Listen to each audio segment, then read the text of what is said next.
إن الحمد لله نحمده ونستعينه ونستغفره ونعوذ بالله من شرور أنفسنا ومن سيئات أعمالنا من يهده الله فلا مضل له ومن يضلله فلا هادي له وأشهد أن لا إله إلا الله وحده لا شريك له وأشهد أن محمدا عبده ورسوله أما بعد أعوذ بالله من الشيطان الرجيم بسم الله الرحمن الرحيم لقد رضي الله عن المؤمنين إذ يبايعونك تحت الشجرة فعلم ما في قلوبهم فأنزل السكينة عليهم وأصابهم فتحا قريبا।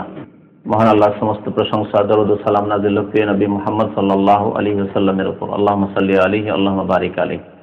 আজকে শুক্রবার মুহররমুল হারাম মাসের 3 তারিখ 1429 হিজরি, অর্থাৎ নতুন ইসলামিক বছর শুরু হয়েছে। আর এই নতুন বছরের প্রথম শুক্রবার হচ্ছে আজকে। চিন্তা করলাম যে এই শুক্রবারে কি সম্পর্কে আলোচনা করা যায়। হঠাৎ করে মনে আসলো সাহাবায়ে কেরামদের ফজিলত এবং মর্যাদার কথা। আর এই জন্যই বিশেষ করে মনে আসলো যে এই মাসে মুসলিম জাতির একটি গোমরাহ পথভ্রষ্ট দল, বড় সংখ্যক গোমরাহ পথভ্রষ্ট জাতি, যারা নিজেদেরকে মুসলিম বললেও তারা যারা মুসলিমদের আদর্শ সাহাবায়ে কেরাম রাদিয়াল্লাহু তাআলা আনহুম আজমাইন তাদেরকে সবচেয়ে বেশি গালিগালাজ করে থাকে। এটি অমুসলিমদের সামনে বড় লজ্জাজনক ব্যাপার। মুসলিম জাতি অথচ এই উম্মতের প্রথম সারির মানুষদেরকে গালিগালাজ করবে, এটি অমুসলিমদের সামনে বড় লজ্জাকর ব্যাপার। কারণ অমুসলিমরা মনে করে যে এরা সবাই মুসলিম, মুসলিমের লেবাস পোশাক থাকলে, বেশভূষা থাকলেই আর নাম ওইরকম থাকলেই মুসলিম। কিন্তু আসলে মুসলিম আল্লাহ পাক রব্বুল আলামিনের কাছে কে, এটি হচ্ছে প্রশ্ন এবং এর সঠিক উত্তর জানতে হবে যে আসলে মুসলিম কে। যে ব্যক্তি আল্লাহর কাছে মুসলিম সেই মুসলিম, যে ব্যক্তি কোরআন সুন্নাহর আলোকে মুসলিম সেই হচ্ছে মুসলিম। মুসলিম কোনো জাতির নাম নয়, বরং মুসলিম হচ্ছে আকীদা, সঠিক বিশ্বাস আর সহি আমলের অনুসারীদের নাম। ইসলাম হচ্ছে সহি আকীদার নাম আর সহি আমলের নাম। ঠিক তেমনি মুসলিম হচ্ছে যারা বিশুদ্ধ আকীদার অনুসারী, বিশ্বাসী এবং সঠিক সৎ আমলের অনুসারী, সৎ কর্মশীল, তারাই হচ্ছে মুসলিম। আর বাকি যাদের আকীদা বিশ্বাসী গোলযোগ রয়েছে, বিভ্রান্তি রয়েছে, তারা আল্লাহ পাক রব্বুল আলামিনের কাছে মুসলিম নয়। ইমাম ইবনে তাইমিয়া রাহমাতুল্লাহ আলাইহি আর একটি প্রসিদ্ধ কিতাব আছে মিনহাজুস সুন্নাহ, কয়েক খণ্ডে রয়েছে। তাতে তিনি একটি মূল্যবান কথা বলেছেন যে ইহুদিদেরকে জিজ্ঞাসা করা হয়েছিল একটি প্রশ্ন, আর সেই প্রশ্ন জিজ্ঞাসা করা হয়েছিল খ্রিস্টানদেরকেও, আর সেই প্রশ্ন জিজ্ঞাসা করা হয়েছিল শিয়াদেরকেও, রাফেজিদেরকেও, যারা নিজেদেরকে মুসলিম বলে থাকে। প্রশ্ন একটি ছিল, একই ধরনের প্রশ্ন ছিল। উত্তর কেমন শোনেন। মুসা আলাইহিস সালামের অনুসারী বা সঙ্গীদের সম্পর্কে জিজ্ঞাসা করা হয়েছিল ইহুদিদেরকে জিজ্ঞাসা করা হলো, যদিও ইহুদিরা তারা মুসা আলাইহিস সালামের নিয়ে আসার দিনকে বিকৃত করেছে, কিন্তু তারা দাবিদার যে মুসা আলাইহিস সালামের উম্মত। তাদেরকে জিজ্ঞাসা করা হয়েছিল যে তোমাদের উম্মতের মধ্যে, তোমাদের জাতিতে সর্বশ্রেষ্ঠ কারা? তোমাদের জাতিতে সর্বশ্রেষ্ঠ কারা? তখন ইহুদিরা জবাব দিয়েছিল যে আসহাবু মুসা, মুসা আলাইহিস সালামের সহচরগণ, তারা সবচেয়ে শ্রেষ্ঠ আমাদের উম্মতে। খ্রিস্টানদেরকে জিজ্ঞাসা করা হয়েছিল যে তোমাদের জাতিতে, অর্থাৎ খ্রিস্টান ধর্মে যারা অনুসারী, তাদের মধ্যে সবচেয়ে শ্রেষ্ঠ কারা? মান খায়রুকুম, এই প্রশ্ন করা হয়েছিল। তোমাদের মধ্যে সবচেয়ে শ্রেষ্ঠ কারা খ্রিস্টানদের মধ্যে? তখন তারা বলেছিল হাওয়ারি ঈসা। ঈসা আলাইহিস সালাম সঙ্গীদেরকে কি বলা হতো? হাওয়ারি বলা হতো। ইজ কালাল হাওয়ারিউনা নাহনু আনসারুল্লাহ, আমরা আল্লাহ সাহায্যকারী, আল্লাহর দ্বীনের সাহায্যকারী। তো ঈসা আলাইহিস সালামের সাথী সঙ্গীদেরকে, সহচরগণকে হাওয়ারি বলা হয়েছে কোরআনের ভাষায়। তো খ্রিস্টানরা জবাব দিয়েছিল যে আমাদের উম্মতে, আমাদের জাতিতে সর্বশ্রেষ্ঠ হচ্ছেন হাওয়ারিগণ ঈসা আলাইহিস সালামের, অর্থাৎ ঈসা আলাইহিস সালামের সঙ্গীগণ। আর রাফেদি শিয়াদেরকে জিজ্ঞাসা করা হয়েছিল যে মান শাররুন নাস ফিকুম, তোমাদের মধ্যে সবচেয়ে নিকৃষ্ট কারা, সবচেয়ে নিকৃষ্ট কারা? তখন তারা জবাব দিয়েছিল, রাফিজিরা জবাব দিয়েছিল, সবচেয়ে নিকৃষ্ট হচ্ছে আসহাবু মুহাম্মদ সাল্লাল্লাহু আলাইহি ওয়াসাল্লাম। ইন্না লিল্লাহি ওয়া ইন্না ইলাইহি রাজিউন। সবচেয়ে নিকৃষ্ট, সবচেয়ে খারাপ মানুষ পৃথিবীতে কারা? মুহাম্মদ সাল্লাল্লাহু আলাইহি ওয়াসাল্লামের সাহাবায়ে কেরামগণ নাকি? এটি হচ্ছে রাফিজি শিয়াদের জবাব।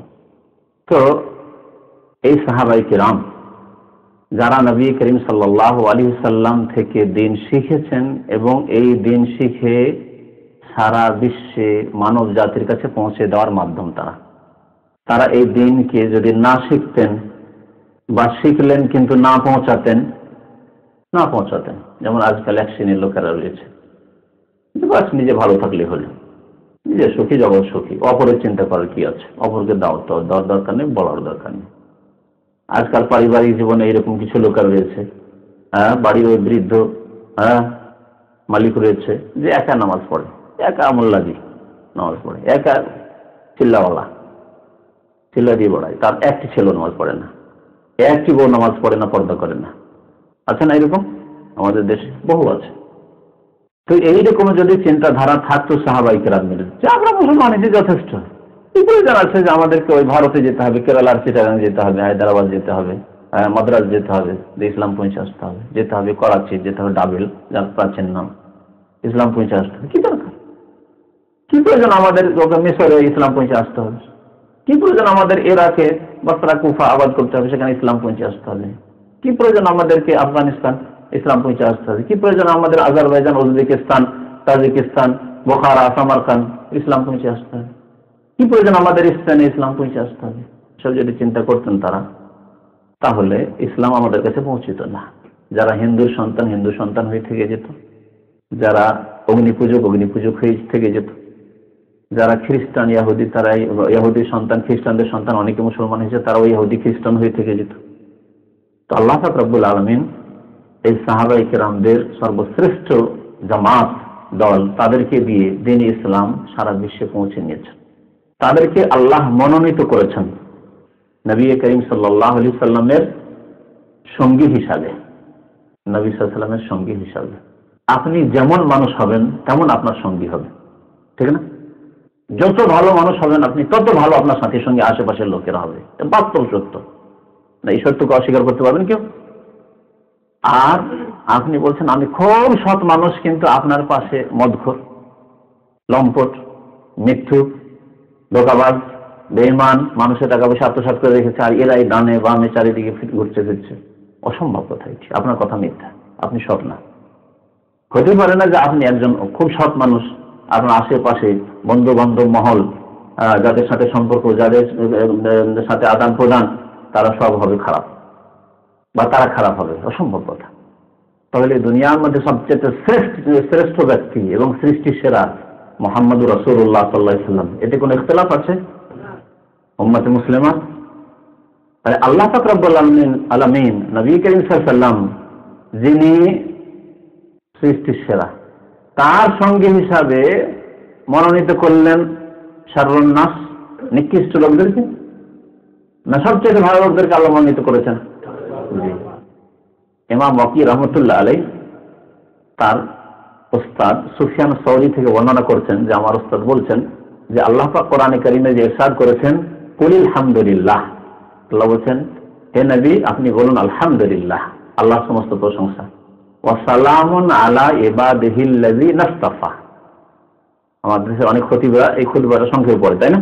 আমরা মাঝে মাঝে পড়ি যখন সময় কম থাকে। আলহামদুলিল্লাহ, ওয়া সালামুন আলা ইবাদিহিল্লাযিনা ইসতাফা, আলহামদুলিল্লাহ আল্লাহ সমস্ত প্রশংসা এবং শান্তির ধারা বর্ষিত হোক আল্লাহর সেই বান্দাদের উপর, সালামুন আলা ইবাদিহিল্লাযিনা, ওই সব বান্দাদের উপর শান্তির ধারা বর্ষিত হোক, সালাম বর্ষিত হোক, আল্লাযিনা ইসতাফা, যাদেরকে আল্লাহ পাক রব্বুল আলামিন মনোনীত করেছেন।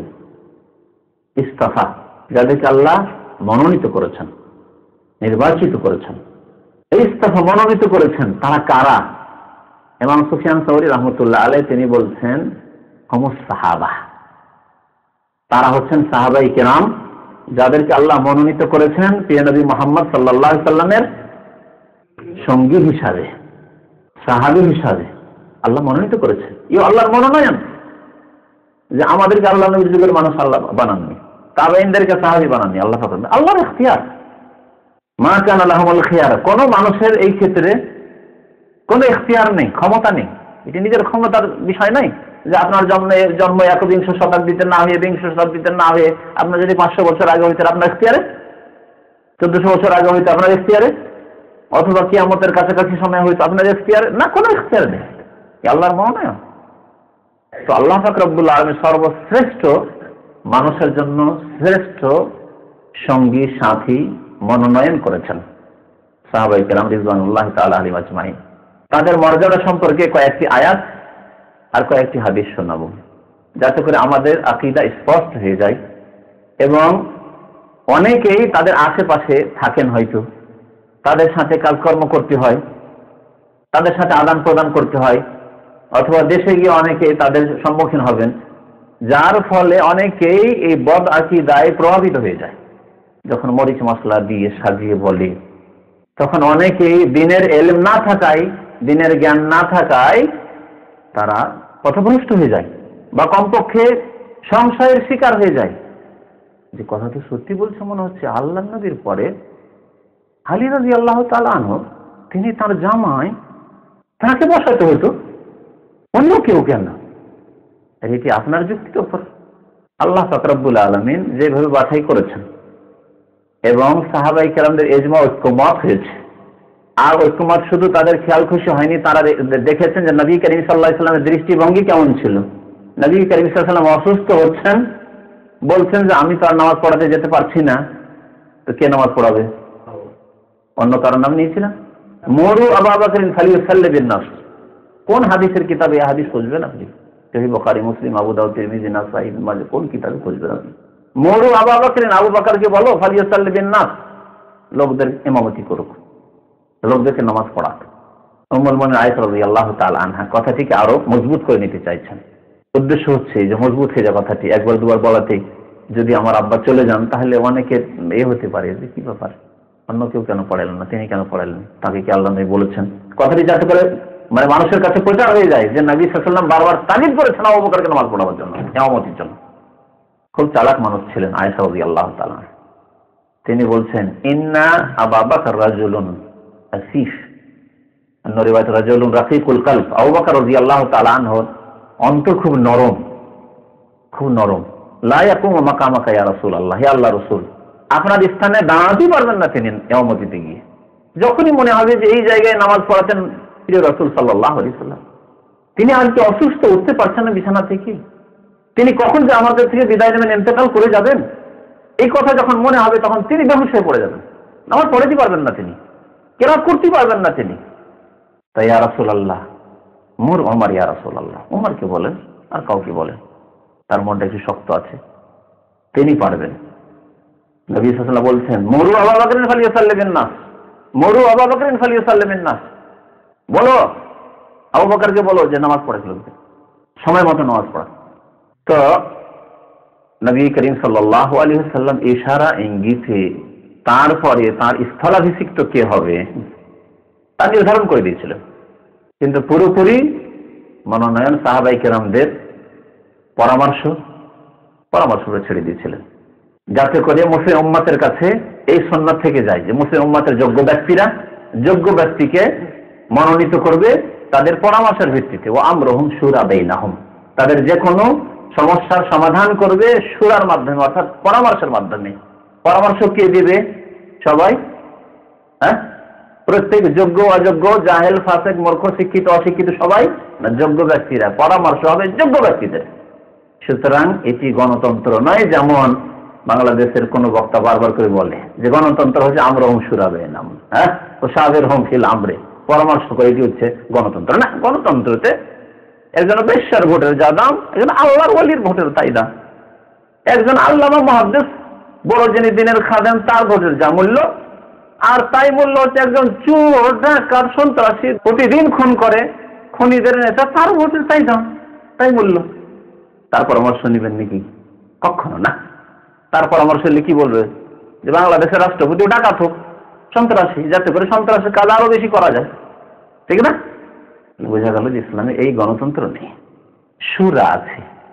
যোগ্য ব্যক্তিদের পরামর্শের ভিত্তিতে, ইলমের দিক দিয়ে যোগ্য, আমলের দিক দিয়ে যোগ্য, কোরআন এবং হাদিসের জ্ঞানের দিক দিয়েও যোগ্য, এবং কোরআন হাদিসের বাস্তবায়নের দিক দিয়ে সহিহ আকীদার দিক দিয়েও যোগ্য। বিদাতি আলেমকে নিয়ে এসে দাঁড় করে দিবেন, কবর পূজারীকে দাঁড় করে দিবেন, পীরকে দাঁড় করে দিবেন বিদাতিকে, আর সে যোগ্য না, সে আকীদার দিক দিয়ে একেবারে অযোগ্য, শিরকি বিদাতি আকীদা ডুবে রয়েছে, তার আকীদার যোগ্যতাই নেই, যেটি হচ্ছে ইসলামের মূল। আসল বিষয়ের দিকে ফিরে আসি, সাহাবায়ে কেরামদের মর্যাদার ব্যাপারটি, এটি হচ্ছে আমাদের আকীদার বিষয়। এটি শুধু আমাদের ইসলামের কোন একটি সামান্য একটি মাসলা, ছোটখাটো মাসলা এরকম ব্যাপার নাই, এটি হচ্ছে আমাদের মৌলিক আকীদার একটি বিষয়।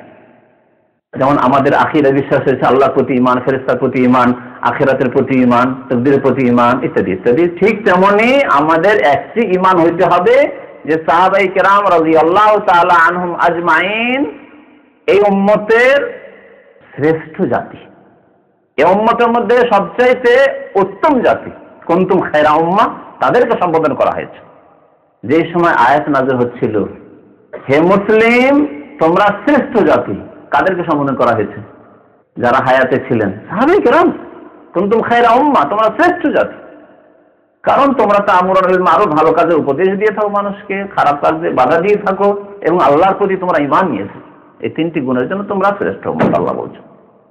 তো সাহাবায়ে কেরামদের আল্লাহ পাক রব্বুল আলামিন সার্টিফাই করেছেন।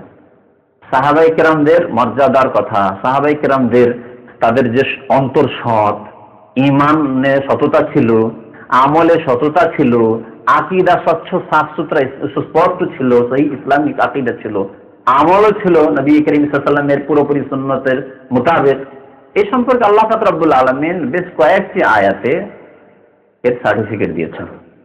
একটি আয়াতে মহান আল্লাহ ইরশাদ করেছেন সূরাতুল ফাতহে, যেখানে হুদাইবিয়ার সন্ধির সময় বায়আতে রিজওয়ান হয়েছিল। মক্কার কাফের মুশরিকরা যদি এই রকমের জুলুম অত্যাচার করে থাকে, যেই সংবাদ পাওয়া গেছে যে ওসমান রাদিয়াল্লাহু তাআলা আনহুকে তারা নাকি শহীদ করে দিয়েছে, তাহলে আমরা এর প্রতিশোধ নেব, এই বলে যে বায়াত শপথটি হয়েছিল নবী করিম সাল্লাল্লাহু আলাইহি ওয়াসাল্লামের সাহাবায়ে কেরামদের সাথে, সেই মর্মে আয়াত নাযিল হলো। তারপরে গাছের তলায় বায়াত করেছিলেন নবী করিম সাল্লাল্লাহু আলাইহি ওয়াসাল্লাম। এই বায়াত পীর মুরিদের বায়াত নয়। যারা মুরিদ তারা মনে করে এই তো বায়াত তো পেয়ে গেলাম কোরআনে। এজন্য আমার একটি বক্তব্য আছে বায়াত সম্পর্কে। ইসলামে বায়াত এই বায়াত নেই, পীর মুরিদ তাসাউফের বায়াত নেই। বায়াত আছে জিহাদের বায়াত, বায়াত আছে ইসলাম কবুল করার বায়াত, আর বায়াত আছে ইসলামী খেলাফতের বায়াত। এই তিনটি বায়াত ইসলামে আছে, আর অন্য কোনো বায়াত নেই। তাসাউফের বায়াত পীর মুরিদের ব্যবসা যখন জগা খিচি করে তৈরি করেছে, তারা হিন্দুদের কাছ থেকে কিছু নিয়ে, খ্রিস্টানদের কাছ থেকে নিয়ে, ওই অগ্নি পূজকদের কাছ থেকে নিয়ে, আর ইসলামের লেবাস টেবাস পরিয়ে যখন তৈরি হয়েছে তাসাউফ, তখন এই বিদাতিরা তৈরি করেছে। নবী করিম সাল্লাল্লাহু আলাইহি ওয়াসাল্লাম জিহাদের বায়াত নিয়েছেন, কালেমা পড়েছে, কেউ ঈমান নিয়ে আসছে, তার বায়াত করেছেন যে তুমি ঈমানের উপর কায়েম থাকবে, নামাজ কায়েম করবে, যাকাত, ঈমান নিয়ে আসছে একজন নতুন মুসলিম হচ্ছে।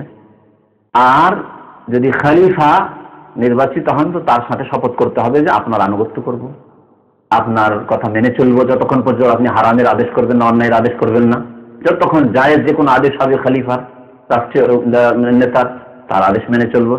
যেমন খোলাফায়ে রাশিদিনের সাথে আবু বকর, ওমর, ওসমান, আলী রিজওয়ানুল্লাহ তাআলা আজমাইন, এছাড়াও যত খলিফা মুসলিমদের আসতে থাকবে কিয়ামত পর্যন্ত, যদি তারা ইসলামী আইনের বাস্তবায়ন করে, তাহলে প্রত্যেক মুসলিমের জন্য জরুরি হবে যে তার আনুগত্য করবে এবং তার সাথে শপথ করবে এই মর্মে।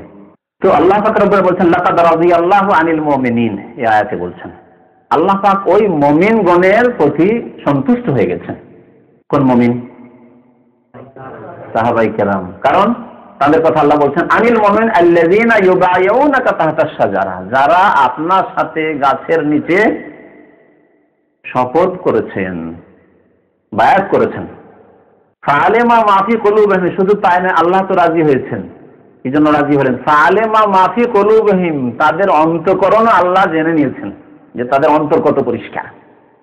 সুবহানাল্লাহ। আর অন্তরের সার্টিফিকেট দিচ্ছেন। কারণ মানুষ বাহ্যিক দেখে যে বাহ্যিক লোকটা তো ভালো, আমার অন্তরের সার্টিফিকেট দিতে পারবেন? কখনো দিতে পারবেন না। কোনো মানুষের অন্তরের সার্টিফিকেট দিতে পারবেন না যে কে কি উদ্দেশ্যে নিয়ে কাজ করে। যতই বাহ্যিক সৎ লোক মনে হোক না কেন, কারো অন্তরে সার্টিফিকেট দিতে পারবেন না। তাই নবী করিম সাল্লাল্লাহু আলাইহি ওয়াসাল্লাম বলেছেন ওয়া হিসাবুহুম আলাল্লাহ, বাহ্যিক দেখবো যে এই ব্যক্তি নামাজ কায়েম করছে, যাকাত দিচ্ছে, ইসলামের বিধিবিধান পালন করছে, ওর হিসাব, অন্তরের হিসাব আল্লাহর প্রতি, ওর অন্তরের হিসাব আল্লাহর জন্য ছেড়ে দেবো। যে সে কি উদ্দেশ্যে মুসলমান হয়েছে, সে কি উদ্দেশ্যে ইসলামের কথা বল, ইত্যাদি ইত্যাদি সব আল্লাহর উপর ছেড়ে দেবো। খ্যাতির জন্য, সুনামের জন্য, জনপ্রিয়তা লাভের জন্য ইত্যাদি, তাহলে যাবে, সব যাবে, তার হিসাব আল্লাহর কাছে। তো আল্লাহ পাক বলছেন ফাআলেমা মাফি কুলুবিহিম, তাদের অন্তরে কি আছে আল্লাহ জেনে নিয়েছেন, তাদের অন্তর পরিষ্কার, তাই আল্লাহ রাজি। তাদের অন্তরে কি আছে মানে যদি খারাপ আছে হইতো, যেমন এই গুমরাহ দলের কথা, যাদের কথা বললাম, এদের এক নেতা বলছে সব কিছুর ফিতনার উম্মতে মুসলিমাই, তার ইসলামী গভর্নমেন্ট একটি কিতাব আছে আল হুকুম আল ইসলামিয়া, যা ভারতে অনুবাদ হয়েছে বিভিন্ন ভাষায়। এক শ্রেণীর পথভ্রষ্টরা অনুবাদ করেছে আবার এই বইকে। তো সেই বই লিখছে যে এই মুসলিম জাতির যত সমস্যা হয়েছে, সমস্ত সমস্যার মূল হচ্ছে আবু বকর ওমর। ইসলামী গভর্নমেন্ট কার কিতাব জানেন না? জানেন না আপনারা? জানেন? তাদের বড় নেতা খোমেনি, বুঝতে পারলেন? আর বড় আফসোস লাগে যে তাকে বাংলাদেশের এক বড় বক্তা কেমন করে তার সাথে ইমাম লাগিয়ে দিল। আউযুবিল্লাহ, আশ্চর্য লাগে যে এও কি এলেম, এও কি ইসলাম, এও কি ইসলামিক বক্তব্য, এও কি ইসলামিক স্টেজ যেখানে বক্তব্য হচ্ছে ইসলামের, মুসলিমদের ইমাম বানিয়ে দিল। যদি কুফর ও জালালার ইমাম বলতো তো ঠিক আছে। আল্লাহ কোরআনে বলেছেন, আইম্মাতাল কুফরের কথা বলেছেন, কাতিলু আইম্মাতাল কুফর ইন্নাহুম লা ঈমান লাহুম। কাফেরের নেতা ইমামের জামা হচ্ছে আইম্মা, আল্লাহ বলেছেন, হ্যাঁ সেটা ঠিক আছে। কিন্তু একজন ইসলামিক স্টেজ থেকে যখন ইমাম বলবে, তাহলে সে মুসলিমদের নেতা, মুসলিমদের ইমাম। যে বলবে সমস্ত ফিতনার মূল হচ্ছে আবু বকর ওমর, সে আবার ইমাম। লা ইলাহা ইল্লাল্লাহ। আল্লাহ হিদায়াত করুক এরকম বক্তাদেরকে, যারা নিজেদেরকে আহলে সুন্নাত বলে আর তাদের আকীদা আহলে সুন্নাত নয়, কিছুই জানে না দিন সম্পর্কে, আকীদা সম্পর্কে, আর ইসলামিক স্টেজে বড় বড় বক্তব্য করে। আল্লাহ বলছেন ফাআলিমা মা ফি কুলুবিহিম ফাআনজালাস সাকিনাতা আলাইহিম, শুধু তাই নয়, সুতরাং আল্লাহ তাদের অন্তরে প্রশান্তি নাযিল করলেন। সাহাবায়ে কেরামদের অন্তরে সাকিনা, প্রশান্তি নাযিল করলেন। খেজুর পানি সেই শান্তি, পরিতৃপ্ত, দিনের খেদমতে, জিহাদে হাজির, বদরে, ওহদে, খন্দকে হাজির, পেটে পাথর বেঁধে দিনের পর দিন খানা নেই, কিচ্ছু নেই, খন্দক খনন করছেন, হাজির। নাহনুল্লাযীনা বায়াউ মুহাম্মাদান আলাল জিহাদি মা বাকিনা আবাদা, এই কবিতা পাঠ করছেন, আবৃত্তি করছেন আর খন্দক খনন করছেন। আমরা তো সেই জাতি, বায়াউ মুহাম্মাদান, মুহাম্মদ সাল্লাল্লাহু আলাইহি ওয়াসাল্লামের সাথে আমরা শপথ করেছি আলাল জিহাদ, আল্লাহর রাস্তায় জিহাদ করার জন্য, মা বাকিনা আবাদা, যতদিন আমরা থাকবো পৃথিবীতে, যতদিন বেঁচে থাকবে। এই সাহাবায়ে কেরাম, আল্লাহ বলছেন তাদের অন্তরে আল্লাহ প্রশান্তি নাযিল করেছেন। আমাদের খাই খাই মিটে না, বেতন বাড়লেও খাই খাই মিটে না, বেতনের পরে ব্যবসা শুরু করলাম তাতেও খাই খাই মিটে না, কাঁচা বাড়ি ছিল পাকা বাড়ি হলো তাতেও খাই খাই মিটে না, আমাদের অবস্থা এই না। আর আমরা সমালোচনা করব বা অন্য কোনো দৃষ্টিতে দেখবো তাদেরকে, যাদের আল্লাহ সার্টিফিকেট দিয়েছেন ফাআনজালাস সাকিনাতা আলাইহিম, যাদের মনে প্রশান্তি, যাদের মন পরিতৃপ্ত, ওয়া আসাবাহুম ফাতহান কারীবা, এবং আল্লাহ তাদেরকে দান করেছেন বা দান করবেন ফাতহান কারীবা, খুব নিকটেই মহাবিজয়, মহাবিজয় দান করবেন তাদেরকে। আয়াত নাযিল হচ্ছে হুদায়বিয়ার সন্ধির সময়। কোন হিজরি ছিল? 6ম হিজরি। 7ম হিজরি গেল উমরাতুল কাযা করলেন, উমরা করলেন, যে 3 দিনের যে চুক্তি ছিল। আর 8ম হিজরিতে গিয়ে ফাতহান কারীবা, আল্লাহ পাক রব্বুল আলামিন মক্কা বিজয় করে দিলেন। লাতাদখুলুন্নাল মাসজিদাল হারামা ইনশাআল্লাহু আমিনিন, নিরাপদ ভাবে সাহাবায়ে কেরাম মসজিদে হারামে প্রবেশ করছেন, যেখানে মসজিদে হারামে প্রবেশ করতে মক্কায় প্রবেশ নিষেধ ছিল। একটি আয়াত আল্লাহ পাক রব্বুল আলামিন সার্টিফিকেট দিয়েছেন সাহাবায়ে কেরামদেরকে। দ্বিতীয় আয়াত, আয়াত নম্বরটা আপনাদেরকে বলি, তাই না? সূরা ফাতহ, সূরাতুল ফাতহ, আয়াত নম্বর 18। দ্বিতীয় আয়াত, মুহাম্মাদুর রাসূলুল্লাহ ওয়াল্লাযীনা মাআহু, আল্লাহ পাক বলছেন মুহাম্মদ সাল্লাল্লাহু আলাইহি ওয়াসাল্লাম আল্লাহর রাসূল, মুহাম্মদ সাল্লাল্লাহু আলাইহি ওয়াসাল্লাম রাসূলুল্লাহ, আল্লাহর রাসূল। ওয়াল্লাযীনা মাআহু, এবং তার সাথে যারা রয়েছেন, তার সাথী যারা, যারা তার সঙ্গী হয়েছেন, ওয়াল্লাযীনা মাআহু কারা? সাহাবায়ে কেরাম। আশিদ্দাউ আলাল কুফফারি রুহামাউ বাইনাহুম, তাদের ঈমান এইরকম যে তারা আল্লাহর শত্রুদের বিরুদ্ধে বড় কঠোর শক্ত, কিন্তু ওই ব্যক্তি রুহামাউ বাইনাহুম আপোষে অত্যন্ত দয়াশীল। আল্লাহর বন্ধুদের সাথে, মুমিনদের সাথে, যারা আল্লাহকে ভালোবাসে, আল্লাহর দিন মোতাবেক চলে, যারা নামাজি, তাদের সাথে অত্যন্ত দয়াশীল। রহমাও বাইনাহুম, শুধু তাই না, আল্লাহ বলছেন তারাহুম রুকআন সুজদা, তাদেরকে দেখবে হয় রুকুতে রয়েছেন আর না হলে সিজদায় পড়ে রয়েছেন। তাদের উদ্দেশ্য কি? তাদের উদ্দেশ্য পেট, আমাদের মতো তাদের উদ্দেশ্য দুনিয়ার গরজ। ইয়াবতাগুনা ফাযলাম মিনাল্লাহি ওয়া রিদওয়ানা, তাদের উদ্দেশ্য হচ্ছে আল্লাহর অনুগ্রহ কামনা করা এবং আল্লাহর সন্তুষ্টি কামনা করা। ইয়াবতাগুনা ফাযলাম মিনাল্লাহি ওয়া রিদওয়ানা সীমাহুম ফি ওয়াজুহিহিম, তাদের চেহারা দেখলেই বুঝতে পারবেন যে সাহাবায়ে কেরাম সত্যি সাহাবায়ে কেরাম। সীমাহুম ফি ওয়াজুহিহিম মিন আসারিস সুজুদ, সিজদার কারণে, সিজদা করে করে সিজদার লক্ষণ দেখতে পাবেন আপনি তাদের চেহারায়, তাদের কপালে। তো আল্লাহ পাক রব্বুল এইভাবে সার্টিফিকেট দিয়েছেন। এই সূরাতুল ফাতহির আয়াত নম্বর 29, সূরাতুল ফাতহিতে এই আয়াত রয়েছে। তৃতীয় আয়াত সূরা হাশরের আয়াত। সূরা হাশরে আল্লাহ পাক রব্বুল 8 নম্বর আয়াতে 10 নম্বর আয়াত, 8 থেকে 10 নম্বর আয়াতে, এই আয়াতগুলিতে মুহাজিরিন আনসারদের কথা আল্লাহ উল্লেখ করেছেন। লিল ফুকারাইল মুহাজিরিন আল্লাযীনা উখরিজু মিন দিয়ারিহিম ওয়া আমওয়ালিহিম ইয়াবতাগুনা ফাদলাম মিনাল্লাহি ওয়া রিদওয়ানা। এখানে আল্লাহ বলেছেন যে তাদের উদ্দেশ্য হচ্ছে আল্লাহর অনুগ্রহ এবং কি করা, সন্তুষ্টি, রেজামন্দি হাসিল করে। ইয়াবতাগুনা ফাদলাম মিনাল্লাহি ওয়া রিদওয়ানা। আর তারপরে বলছেন ওয়ায়ানসুরুন আল্লাহ ওয়া রাসূলাহ, তারা কার সাহায্য করে?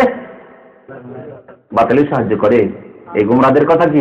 তারা বাতিলের সাহায্য করে, সেই জন্য তো তারা সবচেয়ে নেতৃত্ব এই উম্মতের, তাদের কথায় ইয়ানসুরুন আল্লাহ ওয়া রাসূলাহ, তারা আল্লাহর সাহায্য করে থাকেন আর আল্লাহ রাসূলের সাহায্য করেন। তাহলে যারা আল্লাহ এবং রাসূলের সাহায্য করেন, আল্লাহ কোরআনে সার্টিফিকেট দিয়েছেন, তারা এই উম্মতের শ্রেষ্ঠ না? অবশ্যই শ্রেষ্ঠ। তাহলে আমাদের আকীদা যেমন মুসা আলাইহিস সালামের সঙ্গীগণ সেই উম্মতের শ্রেষ্ঠ, ঈসা আলাইহিস সালামের সঙ্গী হাওয়ারিগণ সেই উম্মতের শ্রেষ্ঠ, তেমনি এই উম্মতের শ্রেষ্ঠ খায়রু হাযিহিল উম্মাহ সাহাবাতু রাসূলিল্লাহ সাল্লাল্লাহু আলাইহি ওয়াসাল্লাম, যাদেরকে আল্লাহ মনোনীত করেছিলেন নবী সাল্লাল্লাহু আলাইহি ওয়াসাল্লামের সঙ্গী হিসাবে। তারপরে আল্লাহ পাক রব্বুল আলামিন আমাদেরকে বলছেন তাদের সম্পর্কে, আয়াত খুব বড় রয়েছে, শেষ আয়াতটি বলছি ওয়াল্লাযীনা যাউ মিন বাদিহিম, যারা পরে আসবে, পরে আসবে সাহাবায়ে কেরামদের পরে আসবে, তাদের উচিত কি সাহাবায়ে কেরামদের সম্পর্কে, তাদের সম্পর্কে আমাদের ভূমিকা কেমন হওয়া উচিত সমালোচনা করবেন, ত্রুটি খুঁজে বেড়াবেন, গালিগালাজ করবেন তাদের মতো, বা সংশয়ে পড়বেন তাদের গুমরাহি কথাবার্তা শুনে তাদের পাশে বাস করে না। আল্লাহ বলেছেন ওয়াল্লাযীনা যাও মিন বাদিহিম, যারা তাদের পরে আসবে তাদের উচিত ইয়াকুলুনা, তারা এই দোয়া করবে, তারা এই দোয়া, সত্যি মুসলিম যদি হয় তাহলে এই দোয়া করবে। আল্লাহ এই দোয়া শিখিয়ে দিচ্ছেন, রব্বানা ইগফির লানা, আল্লাহ আমাদেরকে মার্জনা করে দাও, আমাদেরকে মাফ করে দাও, ওয়ালি ইখওয়ানিনা, আর আমাদের সেই ভাইদেরকে মাফ করে দাও, আল্লাযীনা সাবাকুনা বিল ঈমান, যারা ঈমানের সাথে আমাদের পূর্বেই চলে গেছেন।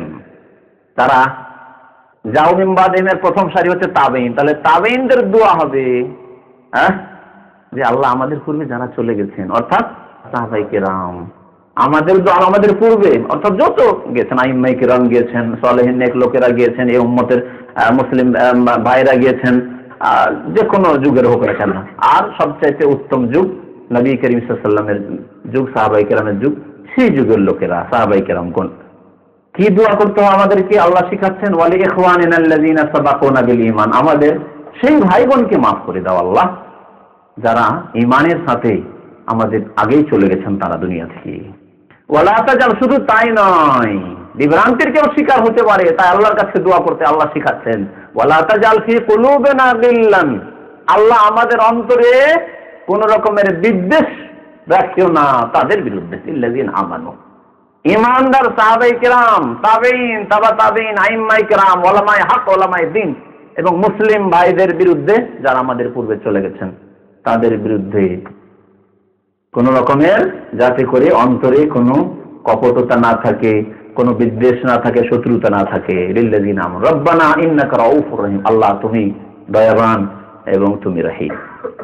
যে আয়াত নম্বর বলেছি না সূরা হাশর 8 থেকে 10।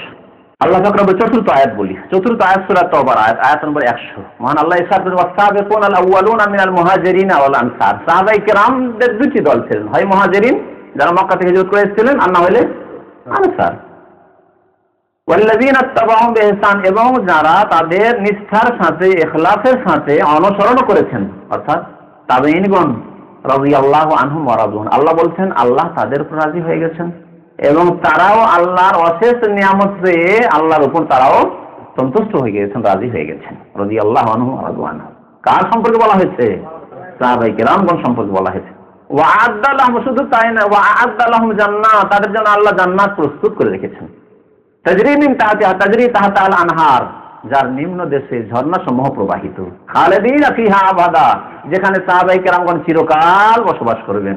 যালিকাল ফাউজুল আযীম, আর এটি হচ্ছে সবচেয়ে বড় সফলতা, সবচেয়ে বড় কামিয়াবি। যালিকাল ফাউজুল আযীম। 5 নম্বর আয়াত, মহান আল্লাহ ইরশাদ করছেন সাহাবায়ে কেরামগণ সম্পর্কে, লা ইয়াস্তাউই মিনকুম মান আনফাকা মিন ক্বাবলিল ফাতহি ওয়া কাতাল। সাহাবায়ে কেরামদের মধ্যে বিভিন্ন স্তর আছে, সবাই সমান না। আবু বকর রাদিয়াল্লাহু তাআলা, ওমর, ওসমান, আলীর সমান করবেন আপনি অন্য সাহাবায়ে কেরামদেরকে যাদের নাম হয়তো আপনি শুনেছেন অথবা শুনেননি, না, সবাই সমান না, হ্যাঁ, মর্যাদার দিক দিয়ে। জি, তো আল্লাহ পাক রব্বুল আলামিন বলছেন লা ইয়াস্তাউই মিনকুম মান আনফাকা ক্বাবলা মিন ক্বাবলিল ফাতহ, যারা মক্কা বিজয়ের আগে আল্লাহর রাস্তায় ব্যয় করেছে, আল্লাহর রাস্তায় খরচ করেছে জিহাদের জন্য, যারা বদরে খরচ করেছে মক্কা বিজয়ের আগে, ইসলাম গ্রহণ করেছে, বদরে শরীক হয়েছে, ওহদে শরীক হয়েছে, আপনার খন্দকে শরীক হয়েছে, বিভিন্ন যে জিহাদগুলি হয়েছে সেগুলিতে শরীক হয়েছে, খয়বারে শরীক হয়েছে, এগুলি সব হচ্ছে মক্কা বিজয়ের আগে। তারা ওয়াকাতাল, তারা খরচও করেছে, ব্যয় করেছে, অর্থ ব্যয় করেছে, আর বিবেক বুদ্ধিও ব্যয় করেছে, আর তার সাথে সাথে কাতালা, আল্লাহ রাস্তায় জিহাদও তারা করেছেন।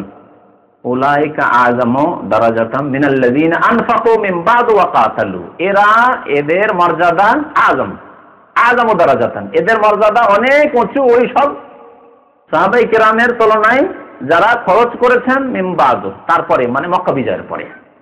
হুনাইনে শরীক হয়েছেন, তাবুকে শরীক হয়েছেন, এইভাবে শেষ দিকের যুদ্ধগুলোতে শরীক হয়েছেন। ওয়া কাতাল, এবং তারা জিহাদও করেছেন, খরচও করেছেন। ওয়া কুল্লাম ওয়াদাল্লাহুল হুসনা, তবে আল্লাহ এই দুইটি দলের প্রত্যেক দলের সাথে কিসের ওয়াদা করেছেন? হুসনা মানে জান্নাত। হুসনা আহসান থেকে, আহসানের মানা হুসনা, অর্থাৎ ভালো ওয়াদা করেছেন। আর হুসনার তাফসীর করেছেন আল হুসনা আল জান্নাহ। কালা যালিকা মুজাহিদ ওয়া কাতাদা, তাবেঈনগণ দের মধ্যে যারা মুফাসসির ছিলেন তারা তাফসীর করেছেন। ইমাম মুজাহিদ এবং ইমাম কাতাদা বলছেন আল হুসনা আল জান্নাহ। আর শুধু এই আয়াতে নয়, আরেকটি আয়াত বলি তাহলে আরো বেশি এর সমর্থন পাবেন। সেই আয়াতে আল্লাহ তাআলা বলেছেন লিল্লাযিনা আহসানুল হুসনা ওয়া জিয়াদা, যারা সৎকর্মশীল, আহসানু মানে সৎকর্মশীল, যারা নিষ্ঠার সাথে আমল করেছে, যারা সততার জীবন যাপন করেছে, 5 ওয়াক্ত নামাজি হয়েছে, হারাম থেকে বেঁচে থেকেছে, নাজায়েজ থেকে বেঁচে থেকেছে, এবং আল্লাহ যা ফরজ ওয়াজিব করেছেন তা মোতাবেক তা বাস্তবায়ন করেছে, আহসানুল হুসনা, তাদের জন্য হুসনা রয়েছে, আল হুসনা আল জান্নাহ। তাফসীর কারণ বলেছেন তাদের জন্য কি রয়েছে? হুসনা মানে জান্নাত রয়েছে। আর শুধু জান্নাতই নয়, ওয়া জিয়াদা, এই আয়াতে কি বলা হয়েছে? আর তাদের জন্য ফাও রয়েছে। ফাও বুঝেন না? অতিরিক্ত। আমরা ছোটকাল থেকে, আর ফাওটা সবাইকে ভালো লাগে। আপনাকে সবজি ওজন করে দিল নিলেন, তারপরে 2টো বেগুন উঠিয়ে দিয়ে দিল, ওই 2টোই বেশি মিষ্টি। কিন্তু যে ওজন করে 5 কিলো কিনলেন, ওতে মন ভরলো না, কিন্তু যে 2টো যে বেশি পেয়ে গেলেন, হ্যাঁ, ওটা বেশি মজা লাগে। আমার ফ্রির জিনিস, এটার পয়সা লাগেনি, বিনা পয়সা পেয়েছেন। মিষ্টি ওজন করে দিয়ে ধরে 1 কিলো তো 10টা বা 16টা যাই ধরলো, আর তারপরে 1টা-2টো উঠিয়ে দিয়ে দিল আপনাকে, ওই 2টো বেশি ভালো লাগে, ফ্রি পাওয়া গেছে।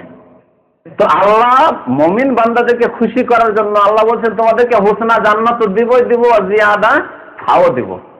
এই ফাওয়ের কথা আল্লাহ কোরআনে 2 জায়গায় বলেছেন, এখানে বলেছেন আর সূরা কাফে বলেছেন ওয়ালা দাইনা মাজিদ, আমি মজিদ মানে আমি অধিক ফাও দেব তোমাদেরকে, জান্নাতে দেব। লাহুম ফিহা লাহুম মা ইয়াশাউনা ফিহা ওয়ালা দাইনা, জান্নাতীরা জান্নাতে যা চাইবে তা তো পাবে, আর মজিদ মানে অতিরিক্ত আরো ফাও দেব তাদেরকে আমি। ফাও আল্লাহ পাকের দিদার, এখানে মজিদ হচ্ছে আল্লাহ পাক রব্বুল আলামিনের সাক্ষাৎ দিদার, আল্লাহকে দেখতে পাবেন। আল্লাহকে দেখে এমন হবে যে এর চেয়ে বড় নিয়ামতের কিছু নেই, আর আশকরের নেই, জান্নাত হয়ে যাবে, জান্নাতের নিয়ামত। কেন মানুষ যত সুখী হয় ওই কম সুখগুলিকে ভুলে যায়, ওই মনে হচ্ছে যে এই সুখী সুখ। তো আল্লাহ পাক বলছেন কুল ওয়া কুল্লা ওয়াদাল্লাহুল হুসনা, যারা মক্কা বিজয়ের আগে ইসলাম গ্রহণ করেছে অথবা পরে করেছে সবার সাথে আল্লাহ জান্নাতের ওয়াদা করেছেন। তাহলে সাহাবায়ে কেরামগণের সাথে আল্লাহ কিসের ওয়াদা করেছেন? জান্নাতের ওয়াদা করেছেন। আর তাদের সম্পর্কে কোনো কথা বলবে এমন কিছু যেটি আপত্তিকর, যাতে প্রশ্ন রয়েছে কেন কেন এই হইল না, তাদের সম্পর্কে আল্লাহ শিখিয়ে দিয়েছেন রব্বানা ইগফির লানা ওয়া লিইখওয়ানিনা আল্লাযীনা সাবাকুনা বিল ঈমান ওয়া লা তাজআল ফী কুলুবিনা গিল্লাল লিল্লাযীনা আমানু। সময় শেষ হতে যাচ্ছে, এমনিতে দেরি করে শুরু করা হয়েছে। 6 নম্বর আয়াত, 6টি আয়াত আপনাদের সামনে উল্লেখ করব। 5 নম্বর আয়াত বলিনি কুল্লা ওয়াদাল্লাহুল হুসনা, জি না না না, এটি হচ্ছে সূরা হাদীদ, সূরা হাদীদ, সূরা হাদীদ আয়াত নম্বর 10। পরে কোনটা? এটি আয়াত বললাম লিল্লাযীনা আহসানুল হুসনা, দেখেন মসজিদ সূরা কাফ, পরে বলবো। আচ্ছা 6 নম্বর আয়াত দেখেন, মহান আল্লাহ বলছেন লাকাদ তাবাল্লাহু আলান নবী ওয়াল মুহাজিরিন ওয়াল আনসার। যদি ভুল ত্রুটি, ভুল মুক্ত নয়, ব্যক্তি জীবনে কেউ ভুল মুক্ত না, ছোটখাটো ভুল হইতে পারে, কিন্তু ভুল যদি মাফ হয়ে যায় তারপর আর কোনো অসুবিধা আছে? কোনো অসুবিধা নেই। তাই কারো যদি কোনো ভুল হয়ে থাকে তাও আল্লাহ সার্টিফিকেট দিচ্ছেন যে আল্লাহ তওবা কবুল করে নিয়েছেন, মাফ করে দিয়েছেন, তাও আল্লাহ ঘোষণা করে দিচ্ছেন। এই আয়াতে আল্লাহ পাক ইরশাদ করেছেন সূরা তওবা আয়াত নম্বর 117, বলেন লাকাদ তাবাল্লাহু আলান নবী, আল্লাহ পাক রব্বুল আলামিন নবীর তওবা কবুল করে নিয়েছেন। নবীর কথা আল্লাহ আগে উল্লেখ করেছেন, ওয়াল মুহাজিরিন, মুহাজিরদের আল্লাহ তওবা কবুল করে নিয়েছেন। নবী করিম সাল্লাল্লাহু আলাইহি ওয়াসাল্লামের কোনো গুনাহ ছিল না, আগের পরে গুনাহ মাফের আল্লাহ আগেই ঘোষণা। তারপরে আল্লাহ বলছেন অতিরিক্ত কিসের জন্য?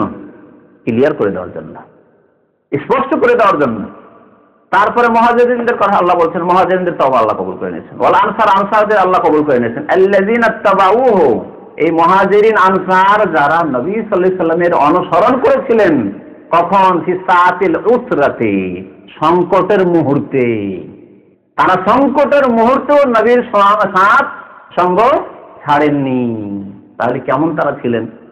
সংকটের মুহূর্তে বন্ধু বান্ধব সব পালিয়ে যায়, সুখের সময় অনেক বন্ধু থাকে, কাছের ঘনিষ্ঠ মানুষ। আপনি অভাবী হয়ে যান, আপনার ইনকাম সোর্স বন্ধ হয়ে যায়, আপনাকে 1 পয়সা ধার দিতে চাইবে না।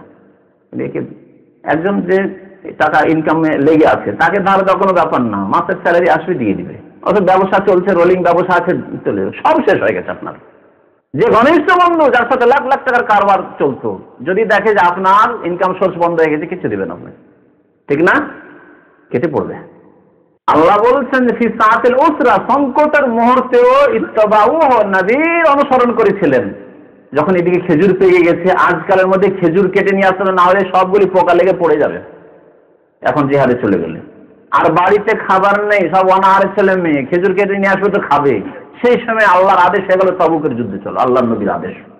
ইত্তাবাউ, অনুসরণ করলেন, আল্লাহ নবী বলেছেন যেতে হবে, যেতে হবে। মিন বাদে মা কাদা ইয়াযীগু কুলুবু ফারীক মিনহুম, তাদের এই সময় অনেকের ওপর বড় কষ্ট হয়ে চলে যেতে, এই অবস্থায় কেমন করে যায়? আল্লাহ পাক রব্বুল আলামিন তওবা ঘোষণা করেছেন। 3 জন সাহাবী যেতে পারেননি, যারা সত্যিকার মুমিন ছিলেন, কিন্তু যেতে ভাই যাবো, যাচ্ছি, গিয়ে সাপ ধরে নেবো, আচ্ছা গিয়ে খেজুর টেজুর গুলো উঠিয়ে নি, তারপর আল্লাহ নবী কত দূর যাবেন, সাহাবারা যাবেন 25-50 কিলোমিটার যেতে যেতে একটু তাড়াতাড়ি করে গিয়ে সাপ ধরে নেবো। আর সাপ ধরবেন কোথায়, কোন দিকে যে গেলেন, রাস্তা তখন না রোড না রাস্তা না কোনো যোগাযোগ আছে, আর যেতে পারলেন না তারা। 3 জন সাহাবী, তার মধ্যে একজন ছিলেন কাব বিন মালিক রাদিয়াল্লাহু তাআলা আনহু। তো আল্লাহ পাক রব্বুল আলামিন এই 3 জন সাহাবীর তওবার কথা আল্লাহ স্পষ্ট এরপরে আয়াতে ঘোষণা করে দিয়েছেন, ওয়া আলা সালাসাতিল্লাযীনা খুল্লিফু, ওই 3 জন যারা পিছনে থেকে গেছিলেন তাদেরও আল্লাহ তওবা কবুল করে নিয়েছেন, তাও আল্লাহ ঘোষণা করে দিয়েছেন। নবী করিম সাল্লাল্লাহু আলাইহি ওয়াসাল্লামের একটি হাদিস শোনায়, সময় শেষ হতে যাচ্ছে, বুখারী মুসলিমের হাদিস।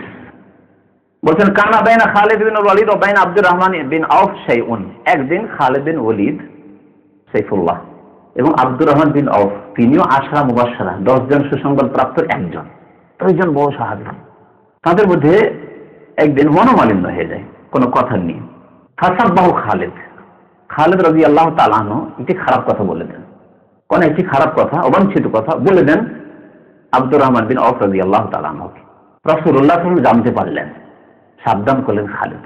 সাহাবীকে সাবধান করছেন, তাহলে পরের লোকেরা আমাদের কেমন অবস্থা হওয়া উচিত। বলছেন ফাকালা রাসূলুল্লাহ সাল্লাল্লাহু আলাইহি ওয়াসাল্লাম, আল্লাহ রাসূল সাল্লাল্লাহু আলাইহি ওয়াসাল্লাম বলে লা তাসুব্বু আসহাবি, আমার সঙ্গীদেরকে খবরদার কেউ গালমন্দ করবে না।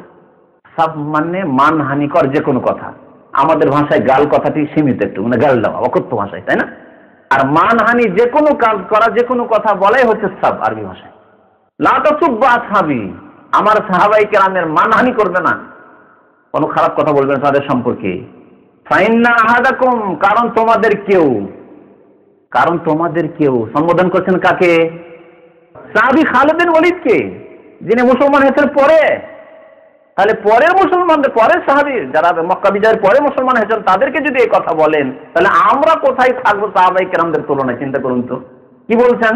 কারণ অনেকে মনে করি যে হাদিসটি আমাদেরকে বলা হচ্ছে যে তোমরা যদি, আর এইভাবে ব্যাখ্যা করি, কিন্তু এখানে সম্বোধন কিন্তু করা হয়েছে পরবর্তীকালে যারা বিলম্বে ইসলাম গ্রহণ করেছে তাদেরকে বলা হয়েছে, অথচ তারা সাহাবী। তাদেরকে কি বলছেন নবী সাল্লাল্লাহু আলাইহি ওয়াসাল্লাম?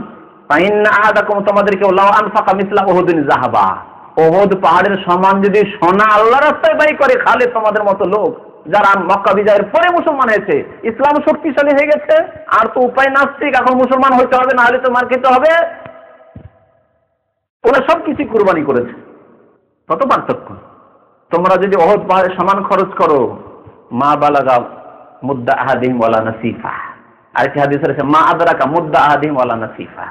সাহাবায়ে কেরাম যারা আগেই মুসলমান হয়েছে, মুহাজিরিন আনসার প্রথম দিকে মুসলমান হয়েছে, তাদের এক মুদ অথবা তার অর্ধেক, এক মুদ মানে মাত্র 600 গ্রাম, 600 গ্রাম খরচ করেছে সোনা কোন সাহাবী, জি আল্লাহ রাসূল। আর তোমরা পরবর্তীকালে যারা মুসলমান হয়েছো, তোমরা উহুদ পাহাড়ের সমান সোনা পেয়ে গেছো, আর তা খরচ করলে তবুও সাহাবায়ে কেরামের নেকিতে পৌঁছতে পারবে না।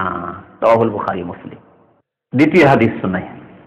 ওমর রাদিয়াল্লাহু তাআলা আনহুকে বলেছিলেন একবার নবী করিম সাল্লাল্লাহু আলাইহি সাল্লাম, যখন ওই হাতিব বিন আবি বালতার একটি চিঠির ঘটনা ঘটেছিল, তখন তিনি বললেন, ইয়া রাসূলুল্লাহ, এতে একটু মুনাফিকও করেছে, আমাকে শুধু পারমিশন দেন, অনুমতি দেন, আমি এর গর্দন উড়িয়ে দিচ্ছি। সেই সময় বলেছিলেন নবী করিম সাল্লাল্লাহু আলাইহি সাল্লাম ওমরকে, ওমা ইউদরিকা, হে ওমর, তুমি কি জানো সাহাবায়ে কেরাম সম্পর্কে? লাআল্লাহ, বিশেষ করে বদরে যারা শরীক হয়েছিলেন 313 জন, তাদের একজন ছিলেন এই হাতিব রাদিয়াল্লাহু তাআলা আনহু। বলেন লাআল্লাহ ইত্তালা আলা আহলি বদর, হতে পারে যে আল্লাহ পাক রব্বুল আলামিন বদরে যারা অংশ নিয়েছিলেন তাদের অন্তর দেখে নিয়ে আল্লাহ আগেই ঘোষণা করেছেন। কি ঘোষণা করেছেন? বদরি সাহাবীদের সম্পর্কে, ইমালু মা শি'তুম কাদ গাফারতু লাকুম, তোমরা এখন বদর থেকে ফিরে আসার পরে যা আমল করার করো, ভালো করো মন্দ করো, যাই করো, তোমাদের গুনাহ আমি মাফ করে দিলাম, সারা জীবন গুনাহ মাফ করে দিলাম। আল্লাহর ঘোষণা, আল্লাহর ঘোষণা। হাদিস বুখারী মুসলিমে রয়েছে, বুখারী মুসলিমের হাদিস সাহাবায়ে কেরামদের মর্যাদা সম্পর্কে। সাহাবায়ে কেরামের মর্যাদা সম্পর্কে তৃতীয় হাদিস নবী করিম সাল্লাল্লাহু আলাইহি ওয়াসাল্লাম বলেছেন, ইমরান বিন হুসাইন রাদিয়াল্লাহু তাআলা বর্ণনা করেছেন, মুত্তাফাক আলাইহি, বুখারী মুসলিমের হাদিস এটিও। খায়রু উম্মতি কারনি, আমার উম্মতের সর্বশ্রেষ্ঠ কারা? যারা আমার যুগের লোক, অর্থাৎ যারা আমাকে পেয়েছে সাহাবায়ে কেরাম। সুম্মাল্লাযীনা ইয়ালুনাহুম, অতঃপর যারা তারপরে আসবেন, কারা? তাবেঈন। সুম্মাল্লাযীনা, যারা সাহাবায়ে কেরামকে দেখেছেন। সুম্মাল্লাযীনা ইয়ালুন, অতঃপর যারা তারপরে আসবেন, অর্থাৎ যারা তাবেঈনদেরকে দেখেছেন, তাবেঈন।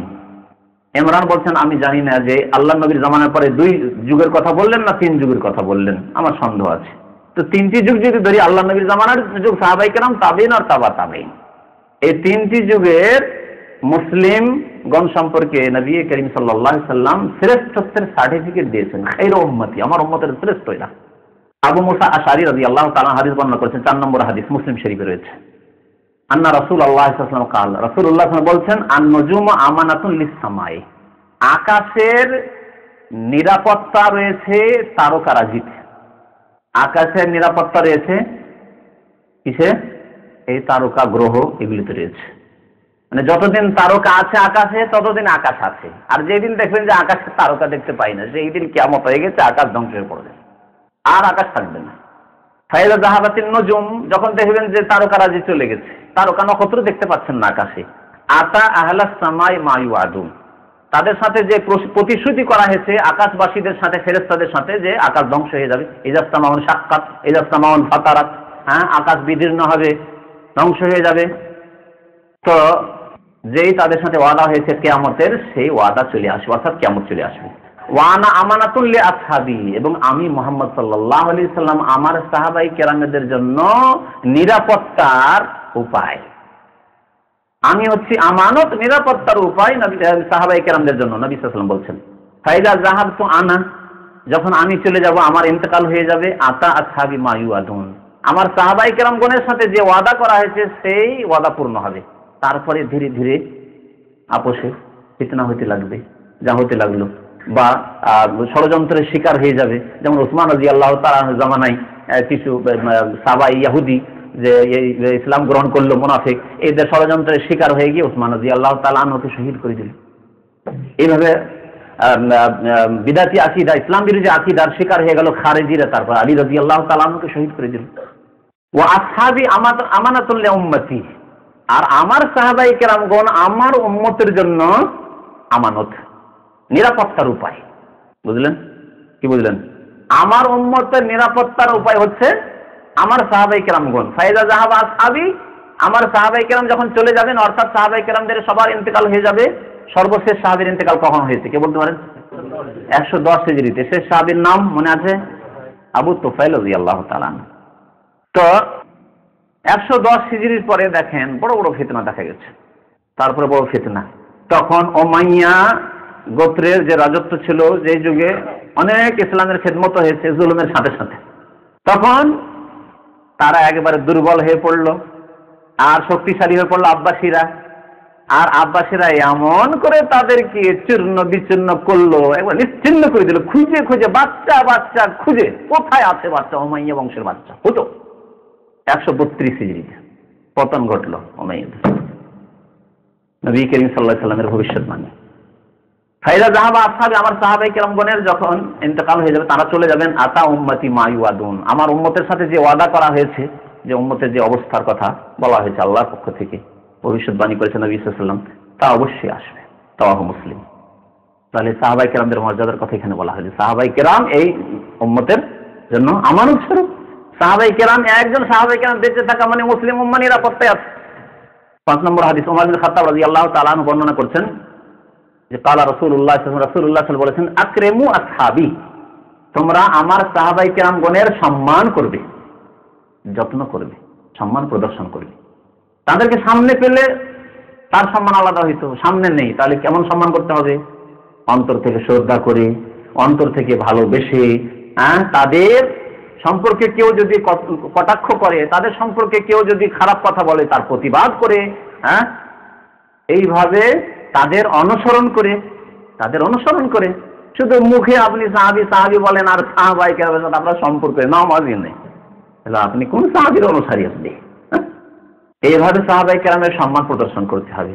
তারপরে তাদের জন্য দোয়া করে, নাম আসলেই রাদিয়াল্লাহু আনহু, এটি হচ্ছে সুন্নতের অনুসারীদের লক্ষণ। সাহাবীর নাম আসলে চট করে বলে রাদিয়াল্লাহু আনহু, নবীর নাম আসলে সাল্লাল্লাহু আলাইহি ওয়াসাল্লাম। আমাদের এক ভাই বলছেন, এক বিদাতি হাফেজ, আল্লাহ রসুল আল্লাহ রসুল আল্লাহ রসুল বলছেন, সাল্লাল্লাহু আলাইহি ওয়াসাল্লাম বলছেন না। তখন উনি স্মরণ করাচ্ছেন ওই হাফেজকে, অথচ যিনি স্মরণ করাচ্ছেন তিনি একজন সাধারণ মানুষ, জেনারেল লাইনে শিক্ষিত মানুষ।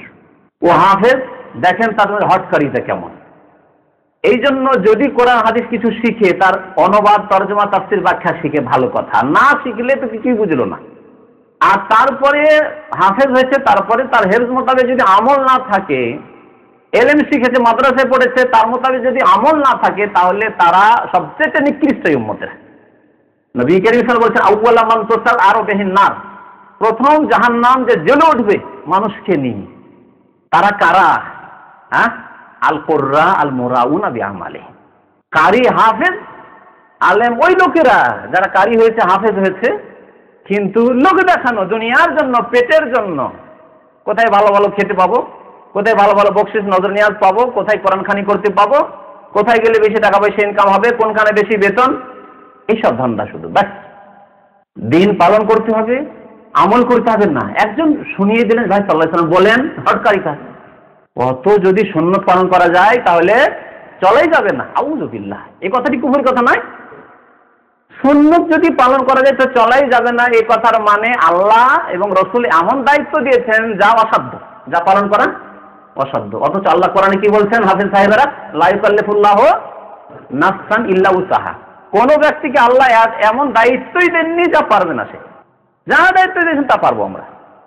কি অবস্থা, কি হাফেজদের অবস্থা, কি কারীদের অবস্থা! আলহামদুলিল্লাহ, এরকম অবস্থা থেকে আল্লাহর কাছে পানা চান যে এমন যেন না হয়। জাহেল হওয়া ভালো, কিন্তু কমপক্ষে আমল যেন ঠিক থাকে। আলেম না হয়ে, হাফেজ না হয়ে, কারি না হয়ে বেআমল, যদি জাহিল মূর্খই হই আর যদি আমলটা ঠিক থাকে, সুন্দর থাকে, যতটুকু শিখছি আমল করছি, এটা অনেক ভালো, অনেক ভালো, যে আল্লাহর কাছে মুক্তি পাওয়া যাবে। নাহলে প্রথম জাহান্নাম দাউ দাউ করে, তোতা আরো দাউ দাউ করে জ্বলে উঠবে প্রথম জাহান্নাম। কাদেরকে নিয়ে? আল কোরআই, কারি, হাফেজদেরকে নিয়ে, যাদের আমল নেই। যখনই নবীর নাম আসবে সাল্লাল্লাহু আলাইহি ওয়াসাল্লাম, কত হাদিস রয়েছে, হাদিসের কিতাব খুলুন তো, মুহাদ্দিসিন কিতাব ওকিল করেননি, কত তাদের কালি গেছে, কলমের কালি গেছে, তারপরে লিখেছেন সাল্লাল্লাহু আলাইহি ওয়াসাল্লাম। তো বলছেন নবী সাল্লাল্লাহু আলাইহি ওয়াসাল্লাম, আকরিমু আসহাবি, আমার সাহাবায়ে কেরাম তোমরা সম্মান করি, ফাইন্নাহুম খিয়ারুকুম, কারণ তারা তোমাদের শ্রেষ্ঠ, তারা তোমাদের শ্রেষ্ঠ। হাদিসটি রয়েছে মুসনাদ আহমদে, নাসাইতে রয়েছে। আরেকটি হাদিস শুনিয়ে দিই, বা এক দুটি হাদিস শুনে নেন, গুরুত্বপূর্ণ।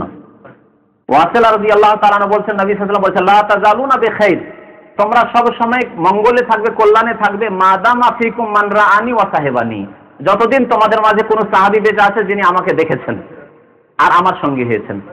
ওয়াল্লাহি, আল্লাহর কসম করে বলছে, লা তাজালুনা বিখাইর, সর্বদাই তোমরা ভালো থাকবে, মাদামা ফিকুম মান রাআনি, যতক্ষণ তোমাদের মধ্যে ওই ব্যক্তি আছে যিনি আমাকে যে দেখেছেন তাকে দেখেছে, অর্থাৎ তাবেই আছে তোমাদের মধ্যে, ওয়াসাহেবানি, এবং আমার সঙ্গী হয়েছেন তাকে দেখেছে, অর্থাৎ তাবেই যতদিন বেঁচে আছে ততদিনও তোমরা ভালো থাকবে।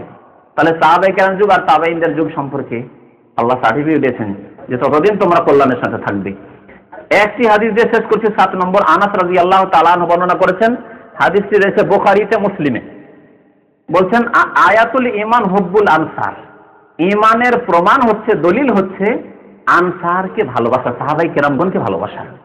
ও আয়াতুন নিফাক, আর মুনাফিকি কপটতার লক্ষণ হচ্ছে বুগদুল আনসার, আনসারীদের সাথে শত্রুতা রাখা, বিদ্বেষ রাখা, তাদের সমালোচনা করা। তাহলে সাহাবায়ে কেরামগণের সমালোচনা করা হচ্ছে মুনাফিকি, আর সাহাবায়ে কেরামদের শ্রদ্ধা করা, তাদেরকে ভালোবাসা, তাদের জন্য দোয়া করা, ভালো দোয়া করা হচ্ছে কিসের লক্ষণ? আয়াতুল ঈমান, ঈমানের লক্ষণ। নবী সাল্লাল্লাহু আলাইহি ওয়াসাল্লাম আনসার সম্পর্কে বলছেন, লা ইউহিব্বুহুম ইল্লা মুমিন, একমাত্র মুমিন ব্যক্তি সাহাবায়ে কেরামকে ভালোবাসবে, আনসারীকে ভালোবাসবে। ওয়ালা ইউবগিযুহুম ইল্লা মুনাফিক, আর মুনাফিক যে হবে সেই ব্যক্তি সাহাবায়ে কেরামদের সমালোচনা করবে, বিদ্বেষ রাখবে, শত্রুতা রাখবে। আল্লাহ যেন আমাদেরকে নেক আমলের তৌফিক দান করেন, সাহাবায়ে কেরামদের যথাযোগ্য মর্যাদা দেওয়ার জন্য তৌফিক দান করেন, তাদের পথে আমাদেরকে চলার জন্য তৌফিক দান করেন। রব্বানা ইগফির লানা ওয়া লিইখওয়ানিনা আল্লাযীনা সাবাকুনা বিল ঈমান ওয়া লা তাজআল ফী কুলুবিনা গিল্লাল লিল্লাযীনা আমানু রব্বানা ইন্নাকা রাউফুর রাহিম। সাল্লাল্লাহু আলা নাবিয়িনা মুহাম্মদ ওয়া আলা আলিহি ওয়া সাহবিহি আজমাইন।